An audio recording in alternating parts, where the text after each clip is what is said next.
রাজশাহীর মোল্লাপাড়ার মালপাহাড়িয়া মহল্লা থেকে পাহাড়িয়া জনগোষ্ঠীকে উচ্ছেদ করতে দেওয়া হবে না, এমন ঘোষণা এসেছে মানববন্ধন থেকে। আজকে হুঁশিয়ার করে দিচ্ছি, কাল থেকে যেন এই ধরনের ঘটনা যেন পুনরাবৃত্তি না ঘটে। কোন দপ্তর ষড়যন্ত্রকারীরা বাইরে ঘুরে বেড়াবে আর আমরা রাজপথে গরমে রোদে ঘামবো, এইটি ভুলে যাবেন। রাজপথে ঘামবো ঠিকই, কিন্তু রক্ত ছড়িয়ে ঘামবো, রাজপথ প্রকম্পিত করে দেবো। রাজপথে আমরা কিন্তু অবরোধ সৃষ্টি করে দেবো। আদিবাসীর একটি ভয়ের আমরা ক্ষতি হতে দেবো না।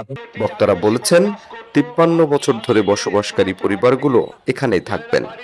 শনিবার সকালে রাজশাহীর সাহেববাজার 0 পয়েন্টে মানববন্ধন করে জাতীয় আদিবাসী পরিষদ।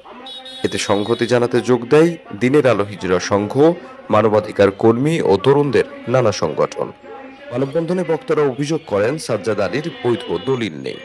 আমরা চাই যে এই ঘটনার সুষ্ঠু তদন্ত হোক এবং যার সত্যতা আছে, নিশ্চিত বাক্য আছে এবং তারা যে দীর্ঘদিন বসবাস করে আসছে, তারা সেখানে আবারও কোনো আশঙ্কা ছাড়া, হুমকি ধমকি ছাড়াই তারা সেখানে বসবাস শান্তিতে করুক, এমনটাই প্রত্যাশা করছি।